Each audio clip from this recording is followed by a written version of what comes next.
Did you know that Santa Claus was real in the DC universe and actually trained Batman? Welcome to the Comicstorian full story series, where we take complete stories that relate to one another and put them together to make one full story to give you a better viewing experience. If you enjoy these stories, be sure to support the industry and go check them out at your local comic shop. December is here, and today you get to learn that Santa was one of Batman's teachers and trained him in the art of stealth.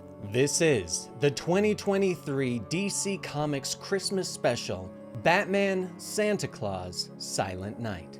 I hope you enjoy. Snow falls from the dark skies over Gotham City.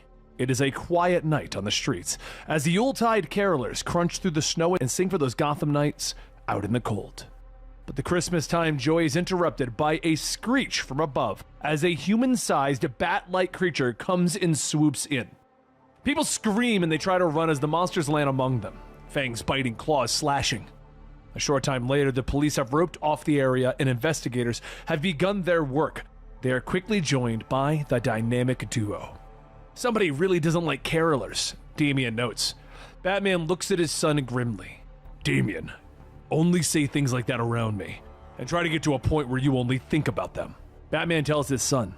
They look at the bodies, and Batman notes that all of the prime suspects are still locked tight in Arkham Asylum. Crouching down in the snow, Batman removes one of the sheets and finds that the body has been drained of its blood. Man-Bat is accounted for, and doesn't do exsanguination. It sounds more like an occult, so I called in an expert. Behind him, a snowman begins to glow and Damian prepares a batarang, but Batman motions for his son to calm down. That's our expert, he explains. The snowman disappears and reveals Zatanna. She adjusts her top hat and pulls her winter cloak tighter against the cold. Sorry for taking so long, I was in Europe. I checked the weather and saw a perfect chance to use this snow transport spell, she says with a smile.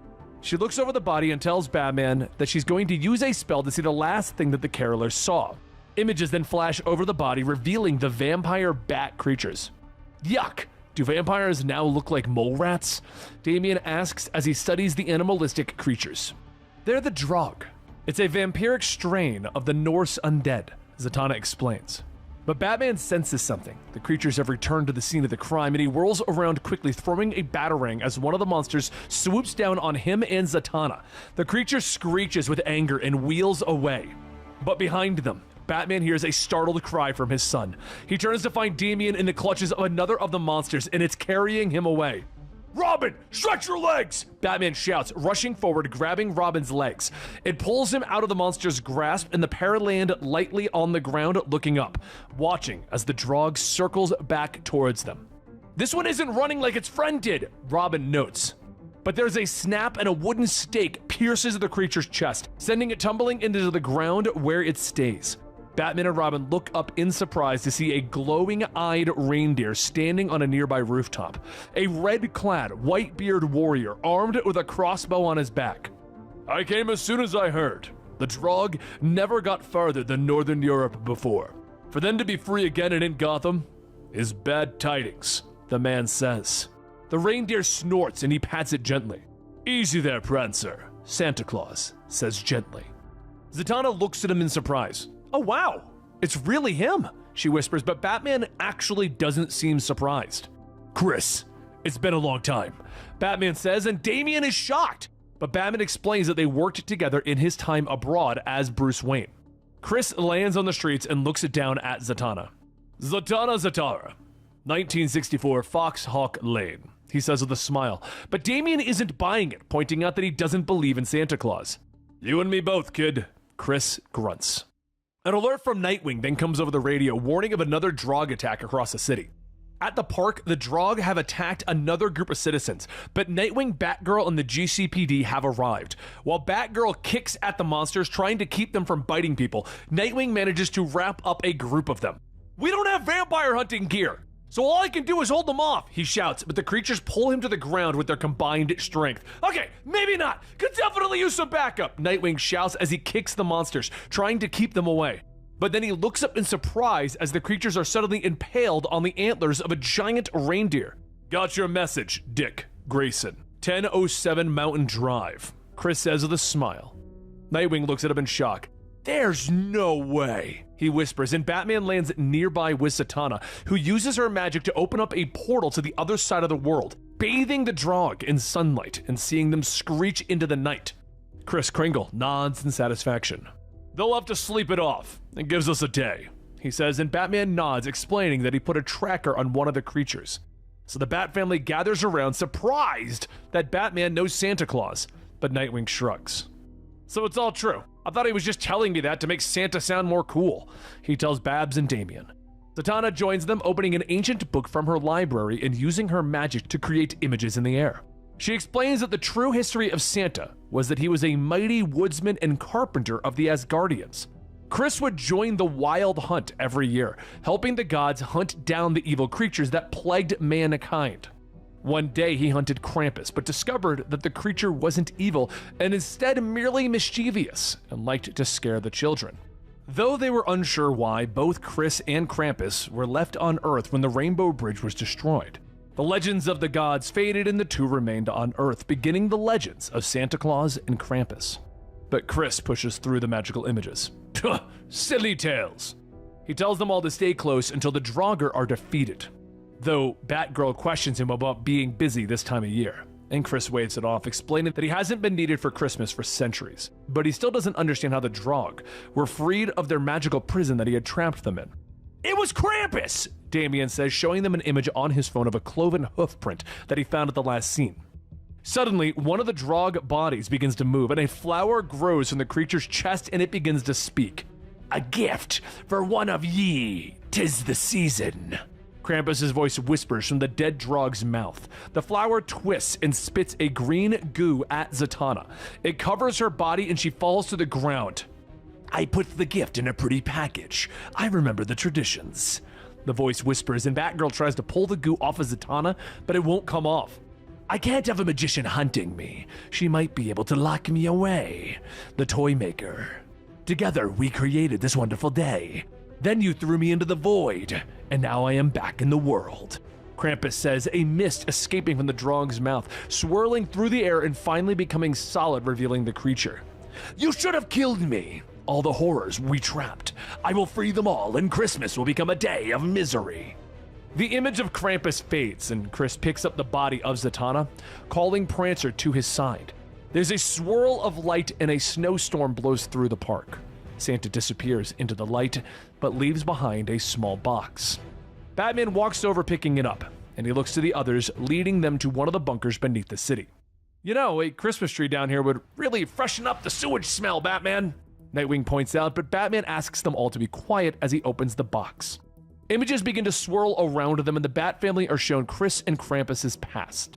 The spirit of Kris Kringle appears, explaining that his helpers are healing Zatanna as they speak. He tells them that these images of his past will help them understand Krampus and what happened between him and Kris. We see an ancient Viking village where a little boy steals a doll from a girl, but Krampus is there shouting at the bad children. He picks them up and places them in his sack, claiming that he will make them into soup for the night. When Kris Kringle arrives, he fights off Krampus, but it's all for show, an ancient form of good cop, bad cop. Santa makes the little boys promise to be good, offering them toys instead of Krampus's sack. As the children run away, they promise to be good next year, and Kris Kringle smiles, patting Krampus on the back. "It works, Claus!" Krampus says with a smile, and Kris nods with joy. "The children will take the lesson. One day there will be order in these lands," he says. Time passes, civilizations grow. Kris and Krampus walk through the streets, but now the children laugh at Krampus, no longer fearing him.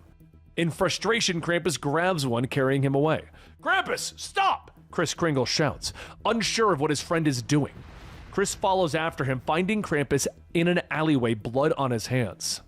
"Where are the children?" Kris Kringle asks in surprise. Krampus smiles at him, licking his lips. "Krampus ate them! Krampus ate them all!" he cries with cheer. Horrified by what his friend did, Kris Kringle pulls out one of the touchstones that he would use to bind the monsters of old. He holds it up, binding Krampus to it, binding him to a wasteland of living ghosts. But he's surprised, because the children were found. They were laughing and enjoying treats that Krampus had given them. It was all a game. "Krampus bribed the children, and I made a terrible mistake," Kris explains to the Bat family. He journeyed into the void with the touchstone, but Krampus was already gone, disappeared into the ethereal prison. I searched for years among the outcasts, but I never heard Krampus's wild laugh again. I'd given him up for the dead until today. He looks at the Bat family, explaining that one of the touchstones in his workshop has gone missing. Batman nods, explaining that during the Night Terrors event, the borders between realities were torn, which means Krampus could have returned thanks to that. He asks Kris Kringle to help Zatanna, promising that they have friends who can help deal with the Drog. Back in the city, the morning sun has begun to fall over the snowy rooftops of the city. The Drog begin to awaken. They look up to see another of their kind flying towards them, something clasped in her claws. But they sense that something is wrong. "It's not a Drog!" one of them shouts, and Miss Martian tosses the flashbang into the nest, wheeling away, transforming back into her superhero form. "I have their full attention," she says over the radio as the Drog screeches in anger and begin to chase her.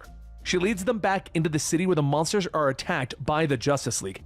Arrows fly through the air from Oliver's bow, piercing several of the creatures in the chest, and Black Canary sees many of the flock flying with her canary cry.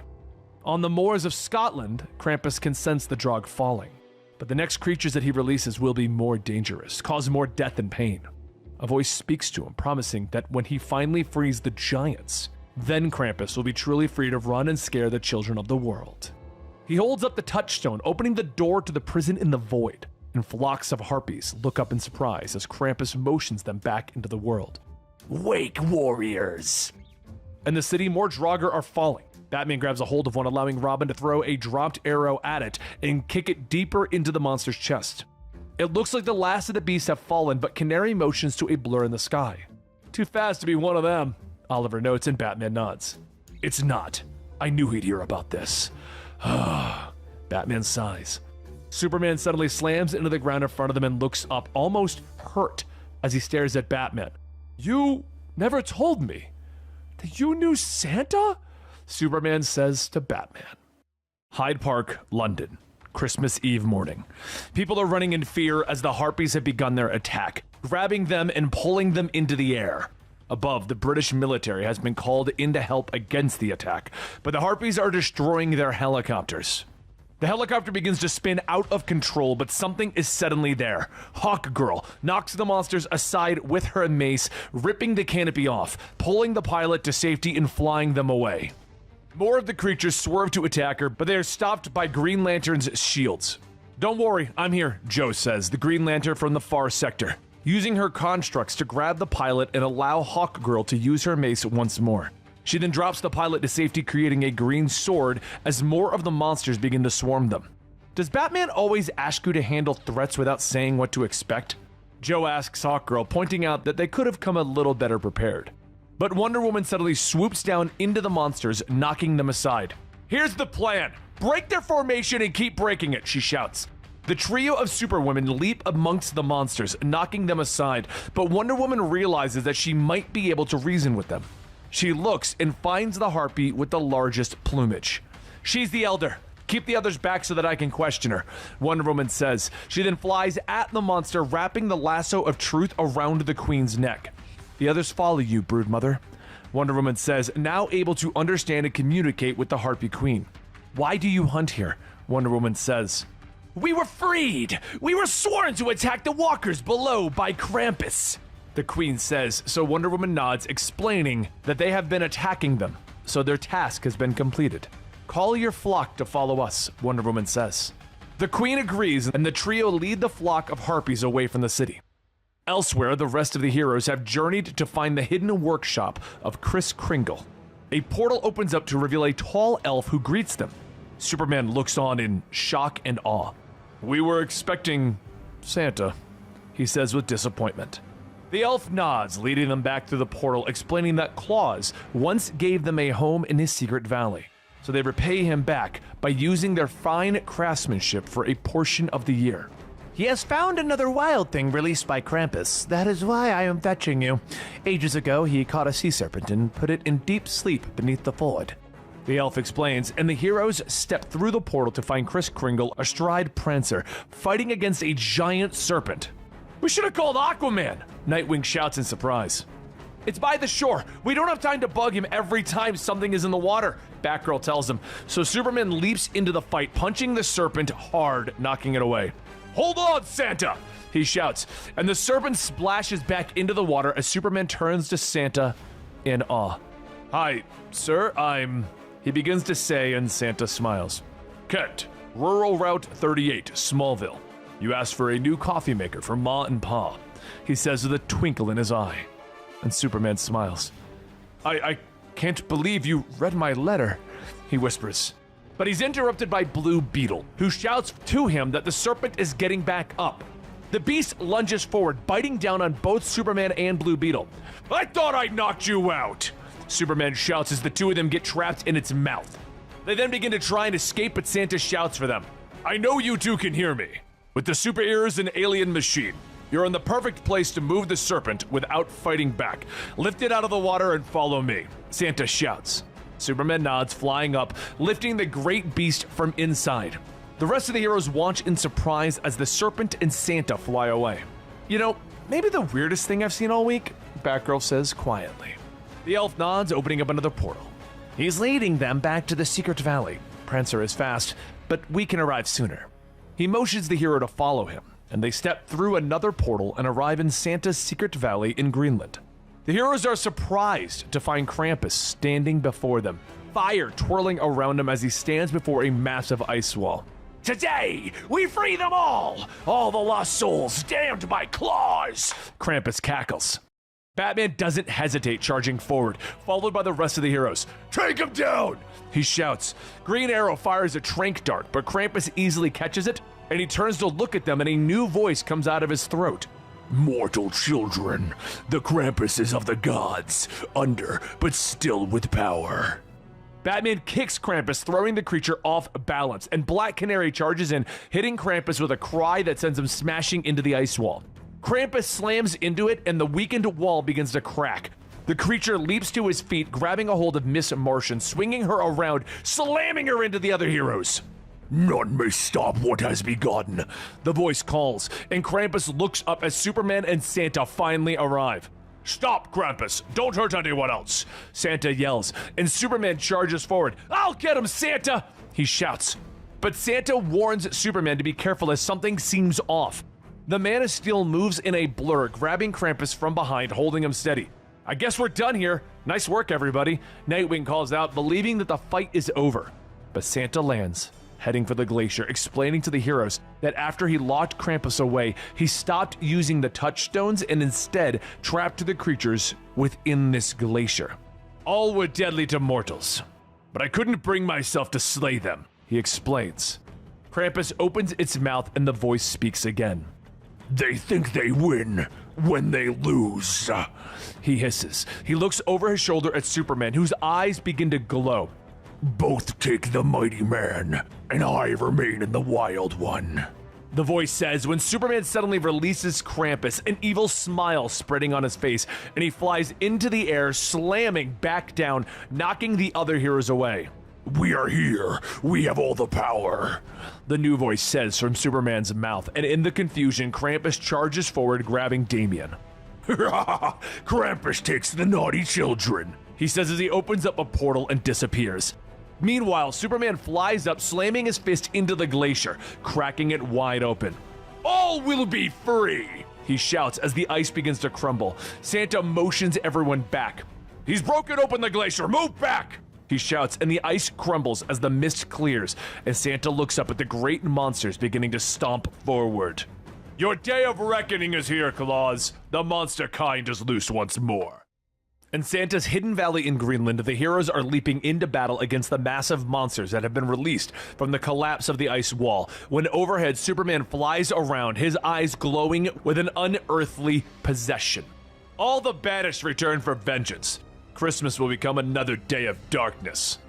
"Not how I saw my holiday going," Black Canary yells before using the canary cry to scatter some of the monsters. Meanwhile, Damian Wayne, now having been kidnapped by Krampus, finds himself in the creature's secret lair, a former gnome hall beneath a tree. Damian looks around from his cage, hearing Krampus talking to a strange voice deeper in the hall. "Why only cage the boy? Do what must be done." But Krampus shakes his head. "No, not kill the child. Krampus only scares. Teach not to be naughty," Krampus says, now of his own facilities. But the voice continues to speak, trying to convince Krampus to do what he must to return the wilds to the world. Meanwhile, the fight is continuing, a massive troll knocking Green Arrow to the ground, but Santa is there, slamming the monster with his fist, driving it back. "Thanks, Big Red. Sorry I always ate the cookies," Oliver says, and Canary and Miss Martian try to fight off Superman, but their powers have little effect on the evil Man of Steel. "Take Claus, he falls, they all fall," Superman says to the monsters down below. Santa rushes to Batman's side, questioning how Superman could have changed so quickly. "Something must have transferred from Krampus when he grabbed him," Batman says, but he motions to the fight ahead of them. "Help the others, I have a contingency." He then turns to Blue Beetle. "Beetle, take down Superman." Jaime is shocked by the order, but rushes into the fight with Superman smiling at him as he rushes at the alien warrior. A bug to crush. But Beetle realizes that Superman doesn't seem to remember all of his powers and weaknesses. "You don't remember that I could generate kryptonite radiation," Jaime shouts, his appendages reaching out glowing green with kryptonite grabbing a hold of the Man of Steel. Superman bellows in pain as they both begin to fall out of the sky. "Can I stop? I'm like really hurting him, Batman!" Jaime shouts to Batman, but the Dark Knight shakes his head. "You have to make that thing leave him. Keep going." Batman shouts back. As Superman plummets to the ground, a strange voice then comes out of his lips. "They will kill him to destroy us. We must take a new host," the voices shout. But the heroes watch in horror as strange energy begins to leak out of Superman, taking on almost human features as it begins to evaporate. "Cannot see, only darkness. It is oblivion," the voices whisper as they disappear into nothing without a host nearby. Freed from the spirit's will, Superman slams into the ground, but Batman rushes to his side, checking his pulse. "Beetle, charge up. He'll need a 2 teravolt burst to restart his heart." Batman shouts, but the heroes turn in shock as a massive Yeti leaps over the mountain, and it blows to create an avalanche that sends a tidal wave of snow crashing down over all of them. Meanwhile, in Krampus' secret lair, Damian is watching as the creature comes towards him with a spear prepared to kill him. "Well, I don't agree with this course of action at all," Robin whispers as he realizes that Krampus is possessed by an evil spirit. "Make him an ornament for Claus's tree," the spirit whispers, and Krampus nods his head but then looks at the weapon in his hand. "But when does Krampus use a spear? Wits are weapons, clever tricks." The spirit drives him onward, pushing him towards the cage, and Damian steps back, his mind racing as he tries to remember the history of Krampus from Santa's visions in Zatanna's book. But that's when Damian has a brilliant idea. He begins to cry, gripping the bars of his cage. "I want to go home! I miss my father!" He begins to yell, asking his father to forgive him for being bad, and he promises never to do it again. Krampus stares at him in shock and with shaky hands drops the spear. Meanwhile, over at the avalanche, Nightwing opens his eyes. "Can anyone hear me? I think I was out for like a minute. I'm also trapped under like a ton of ice and can't move. Did Superman snap out of it? Is this troll about to step on me?" He asks as he hears footsteps crunching through the snow, but a hand reaches out for him, easily pulling him to freedom. "Sorry it took us so long, Dick," Diana says with a smile. Nightwing looks to where Joe and Hawkgirl are pulling the others to safety. "Rescued from an avalanche? The perfect gift," Dick Grayson says with a smile. As Santa pulls Superman out, the recovered Man of Steel tells him what he saw when he was possessed. He explains that the void that Santa used was a part of the Phantom Zone. Those spirits, who had long been there and lost their forms, had found Krampus and possessed him, and they were attempting to free themselves and all the other creatures that had been lost there. But these spirits had long since lost any memories of their own, and they used Krampus's memories and their own rage. The monsters all seem to have taken off that way, Batgirl points out, pointing to the tracks in the snow. Superman nods, explaining that the creatures mean to destroy his workshop. "But I've got a boy to find," Santa says. As the rest of the heroes move to stop the monsters, Santa heads off with the Bat family to find Damian. They step into the nearby woods where Santa listens to the trees, explaining that they can hear the wishes of others, which is how he always knew what little children wanted. He presses his face against the tree and he listens. He hears Damian. "Father, where are you? The Krampus got me! I promise I'll be good!" Damian shouting, and Santa nods, looking to Batman. "Good lad. He's in the Gnome Hall on the other side of the mountains," Santa says, waving his hand, opening a portal. They step through the portal into the hall, finding Krampus fighting against the spirits as it tries to calm Damian. But Batman leaps forward, kicking the creature. "Tie him quick, before he escapes to the zone," Batman shouts, and the rest of the heroes leap to stop Krampus. But Damian rushes into the creature's arms. Krampus, you caught me! Finish the game. Give me to my family and I'll be good. Robin shouts, and Krampus looks at Damian. Boy, is sorry? Krampus whispers. Santa and the others realize that Krampus is winning against the spirit as it begins to be pulled back into the void. No, let me back in, beast! The spirit shouts as it's pulled out of Krampus, but Krampus has returned to his senses. He reaches out, lifting Damian into the air before turning to Batman. Here, Kinderfather! Remember, Krampus is always watching! Krampus giggles with glee, and with this, the spirit completely disappears back into the void, and Krampus is freed. The mischievous Christmas creature looks around in confusion. Where is Krampus? He asks, turning to his old friend and asking Santa if he was lost. Santa looks at him solemnly, puts a hand on his shoulder. You were, old friend, but now you're home, where you belong. Meanwhile, the rest of the heroes have defeated the monsters, though they question what they should do with them. I know a planet where these creatures could fit in just fine, Joe points out, and they all turn as a portal opens and Santa returns with the rest of the family. Joe, that would be perfect. I will not imprison them again, Santa says with a smile. And with the danger defeated, Santa turns to the heroes thanking them, and he turns with emotion in his sleigh in Reindeerland nearby. You all live up to the greatness I saw in your youth. You've saved lives and helped me begin fixing my greatest mistake, Santa says with joy. He turns to Krampus, asking him to once again journey into the night to complete their ancient ritual. This night grew beyond me ages ago, but I can still make a few stops, Santa says as he gets into the sleigh, but Damian steps forward asking why Santa would go out. You started this tradition, it happens anyway, so why still go out?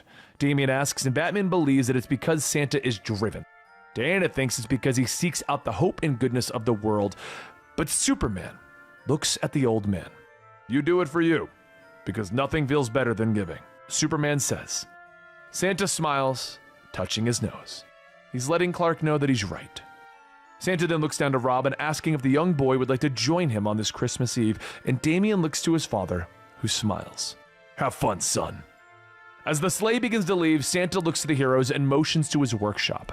He tells them that a meal awaits them inside, and no time will pass while they make merry. Go in together, a few hours of not worrying about the world, he offers them. The sleigh leaps into the sky, and with smiles, the heroes head inside. They eat, they laugh, and they talk to each other. They take a few hours just for themselves, with Barbara raising a glass to Dick. Merry Christmas, Mr. Grayson, she says with a smile. And Happy New Year, Miss Gordon, he says back. And to all, a good night. And that was the story of Batman and Santa Claus, The Silent Night from 2023. What did you guys think of today's full story? Do you want more? Let us know down below, because if there's enough interest, we will cover the 2024 sequel to Silent Night. So be sure to let us know down below, like and subscribe, and we will see you next time. Rest in peace, Benny.